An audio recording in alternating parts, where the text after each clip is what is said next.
Hey guys, what is going on? This is Wrestlelamia, back with another episode. The virus has people concerned about how it affects them, but how will it affect professional wrestling? Join us now as Wrestlelamia looks at how the virus has already affected wrestling and how it could affect it further.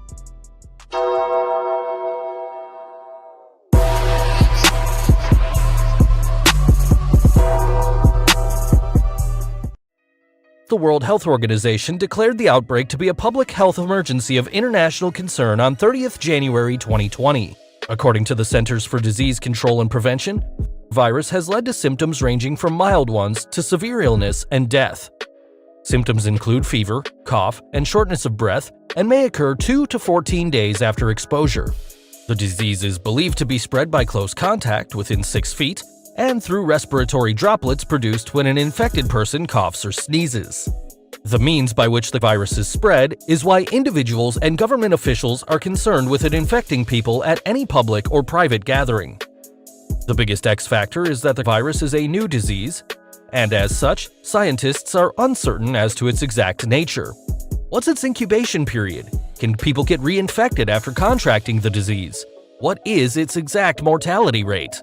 There are many unknowns, and this has led to what some call a media-fueled panic, and others a justifiable level of prudence. Caution or craziness? Like any potential crisis, the media is quick to pounce in order to increase clicks, TV ratings, or newspaper sales. There's also the unusual amount of misinformation online and in the public, including what has been called an infodemic, that is, the fast spread of half-truths and unsubstantiated claims. Obviously, the fact that scientists are still analyzing does not help calm the public's concerns. Regardless of fear-mongering, it is not something to be taken lightly due to the potential for its spreading.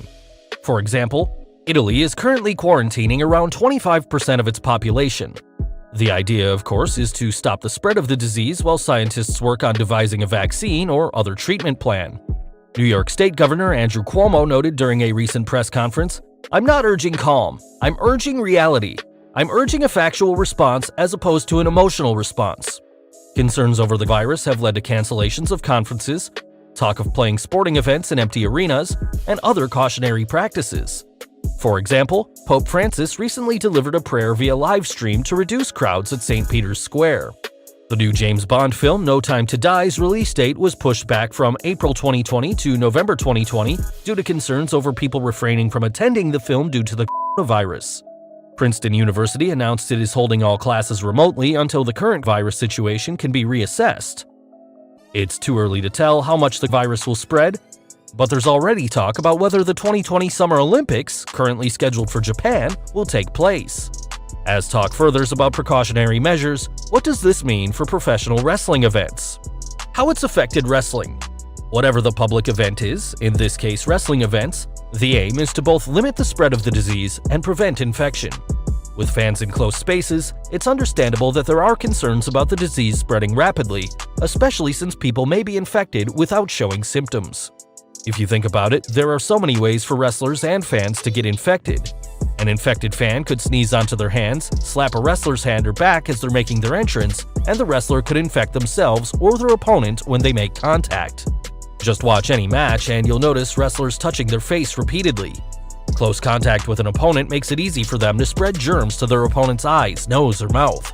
Obviously, just because a person is exposed to an infected person or infected material doesn't automatically infect them, but wrestlers' repeated contact with each other and their fans greatly increases the chance of infection. The virus has already affected professional wrestling in Japan. New Japan Pro Wrestling canceled its live events from 1st March to 15th March, including its prestigious New Japan Cup event and anniversary show. This would be akin to the WWE canceling SummerSlam or the Royal Rumble.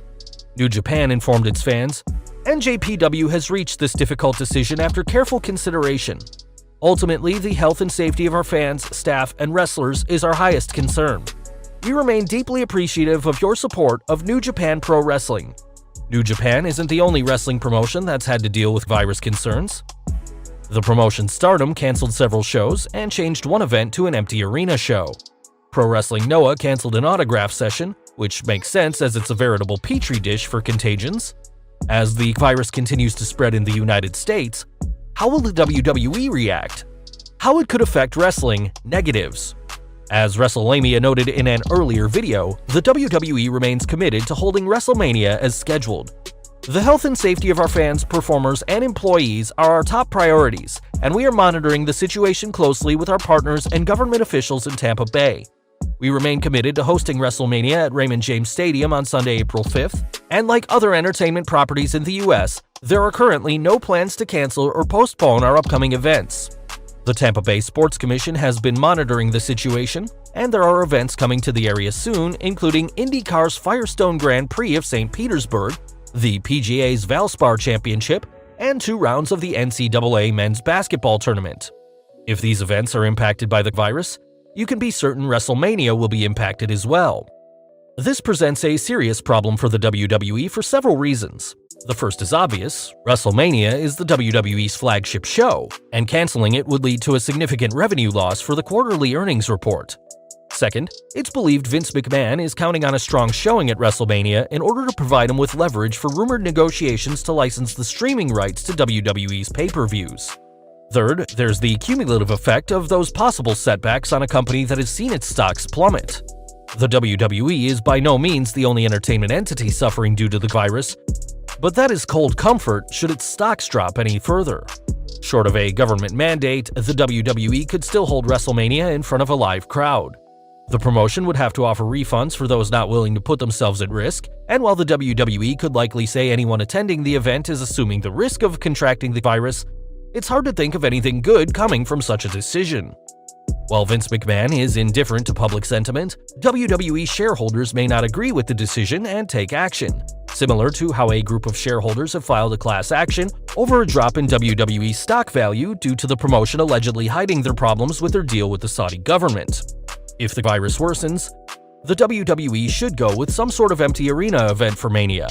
This would allow the promotion to show it's not letting the virus stop it from entertaining its fans, while at the same time protecting them as well as its wrestlers. Equally important is that the WWE can still use WrestleMania to push forward its rumored plans to license pay-per-views. As bizarre as it sounds, this year's Showcase of the Immortals might even get more viewers, simply from those curious to see how WWE runs an empty arena event. There would be a revenue loss from ticket sales and merchandise, but WWE could still rely on pay-per-view buys and WWE Network numbers. As much as the WWE is looking to salvage WrestleMania, and at this point it's too early to tell whether the virus will be contained by 5th April, it also has to look at its live events. Forbes' Alfred Konuwa raised a good point, noting, "The lack of demand for live events has forced WWE to run fewer house shows, much to the chagrin of talent whose pay will go down as a result. The possibility of more cancellations amid the continued spread of the virus could deal a costly blow to a live event sector already accustomed to bad news. The WWE will not only have to deal with disgruntled wrestlers, but find a new means of revenue if live events are canceled for the immediate future. Considering how much money the WWE has invested in signing its talents to long-term contract, it will have to tap into its reserves to see itself through this period. Might we see the WWE offer releases to talents in order to trim the payroll? In addition to wrestling shows, common sense dictates the WWE could cancel autograph signings and personal appearances until the virus is contained. Why expose the public and wrestlers to possibly infected individuals when it's unnecessary? How it could affect wrestling. Positives. History has repeatedly shown how tragic events and unexpected calamities can lead to positive outcomes. Wrestlelamia is not hopping on the crazy train and predicting the end is near, but pointing out that wrestling promotions could be forced to rethink the way they entertain, either in the short term or the long term. All Elite Wrestling has already stated it sees no benefit in running live events other than to air its pay-per-views and TV shows, while other promotions have relied on small venues for their shows, including NXT and NWA Power. It's unlikely the days of live events are over for the WWE, even though they may be postponed for the time being, but the promotion could rethink the number of live events it holds and focus on alternatives. It's been said that necessity is the mother of invention. Once upon a time, wrestling promotions were limited by how much money they could make off an event based on an arena's size. While Jim Crockett Promotions wasn't the first wrestling promotion to use closed-circuit television, it innovated wrestling promotion when it held its super show Starrcade at an arena and broadcast the event remotely to assorted venues, increasing its profits. Once enough homes were wired for pay-per-view, promotions tapped into the lucrative pay-per-view market. In a world where technology is changing by the second, there's no reason to think promoters can't find a way to bypass the live audience. For example, WWE could create an interactive experience via social media with cheers, boos, and chants being piped into the show based on fans' votes, and knowing WWE, they could just ignore the fans' input and go with their own crowd reaction. Whatever the case, the potential for innovation is there. In the end, WWE's #1 priority should be the safety of its fans and its superstars. Until the virus situation is over, the WWE should plan accordingly and deal with it as people and businesses around the world are. There will be setbacks for WWE, but there will also be opportunities to grow and perhaps optimize the way it promotes wrestling. Likewise, other wrestling promotions will have to adapt to the virus and its effects on doing business. Unfortunately, indie promotions could find their future threatened by the loss of live event revenues, as will wrestlers who make their living on the indie circuit. Well guys, there you have it, how it's affected wrestling already and how it could affect it in the future. Are you concerned about the virus? And do you think it will affect wrestling in North America? Be sure to leave your comments and don't forget to subscribe to our channel, follow us on Instagram and Twitter, and I'll see you next time for some more wrestling content.